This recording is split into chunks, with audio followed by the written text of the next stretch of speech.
राजस्थान में भगवान के एक भक्त हुए, उदयपुर में रहते थे। उनका पूरा परिवार राजवंश में सेवा करता था, लेकिन वो कुछ नहीं करते थे और इसी वजह से सब उनसे परेशान रहते थे। घर के सब बड़े लोग, छोटे लोग सब उनके पीछे पड़े रहते, तुम भी कुछ कर लिया करो, कुछ पूरे दिन बस खाते रहते हो, पड़े रहते हो, घर में कुछ करते धरते नहीं हो।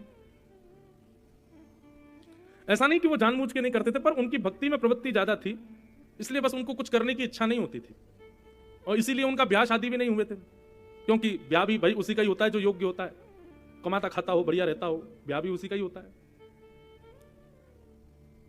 कुछ नहीं करते थे। घर के लोग थोड़े थोड़े ताने देते थे, थोड़े थोड़े कर करके वो इतने हो गए कि अब तो सुबह से शाम तक सब उनको सुनाते, जबकि वो बेचारे दिन में केवल एक बार भोजन करते थे। बहुत ध्यान से सुनिएगा। लेकिन घर वालों के इतने ताने हो गए कि एक दिन उन्होंने कहा कि भैया आप लोगों को मुझसे इतनी परेशानी है तो मैं जा रहा हूं घर छोड़ करके। बड़े भाई हंसने लगे, बोले कहां जाओगे? बोले जंगल में जाऊंगा, वन में रहूंगा मैं। भाई बोले वहां क्या खाओगे? तुम तो खाने के लिए तो घर में पड़े रहते हो, वहां क्या खाओगे तुम? बोले भैया ये आपकी सोच है कि मैं खाने के लिए पड़ा रहता हूं, ऐसा नहीं, मैं खाने के लिए नहीं जीता, बस जितने दिन जीवित हूं भगवत भजन कर सकूं इसलिए खाता हूं। रही बात वन की, तो वन में भी बहुत सारे वृक्ष हैं, कुछ खा लेंगे, फल फूल खा करके रह लेंगे। भाई बोले 3-4 दिन के लिए भटकेगा, आ जाएगा लौट के, इसको कहो चला जा, जा जहां तुझे जाना है चला जा। बोल करके गया। बोले लेकिन आप अपेक्षा मत करना कि मैं लौट के आऊंगा। भाइयों ने कहा तुम वन गए, वन में जाकर के तुम रहने लगे, तुम्हारे वहां प्राण निकल गए तो? प्राण निकल गए तो ठीक है, अच्छा कोई जीव जंतु खा जाएगा। बोले भैया प्राण निकलने पर अंतिम संस्कार नहीं हो तो फिर भूत बन जाते हैं व्यक्ति, तुम्हारा अंतिम संस्कार कौन करेगा? तो उस व्यक्ति ने कहा तुम्हारा कौन करेगा भैया? बोले हमारे तो बच्चे हैं जो करेंगे हमारा। उसने भी कह दिया, बोले मैं राघव जी के लिए पूरा जीवन अर्पित कर चुका हूं, तो मेरा अंतिम संस्कार की चिंता भी श्री राम जी करेंगे, व्यवस्था कर देंगे, कोई आप चिंता मत करो, आप प्रसन्न रहो अपने घर में। और ऐसा कहकर के वो भक्त चला गया। ठाकुर जी नित्य उसकी भोजन प्रसाद की व्यवस्था तो कुछ ना कुछ करा ही देते थे, रहता था वन में। धीरे धीरे धीरे वृद्धावस्था आ गई और एक दिन उनके प्राण निकल गए। अकेले विहंगम वन में, कोई दूर दूर तक कुछ नहीं है, ना नातेदार रिश्तेदार, किसी को पता नहीं, प्राण निकल गए उनके। और यहां साकेत में रत्न सिंहासन पर बैठे हुए राम जी के नेत्र सजल हो गए। राम जी के मुख पर मलिनता आ गई।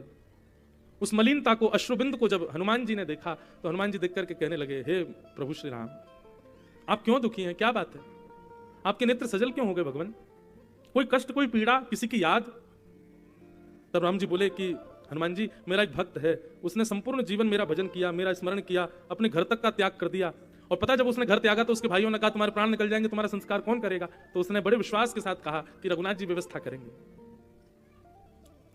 हम मन बना रहे हैं कि हम उसका संस्कार करने के लिए जाएं।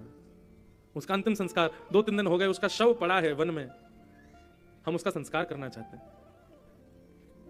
हनुमान जी ने चरण पकड़ लिए, बोले हे रघुनाथ जी, आपने भक्तराज जटायु का संस्कार किया था और उनको वो सब सुख आपने प्रदान किया जो एक पुत्र अपने पिता का संस्कार करके करता है।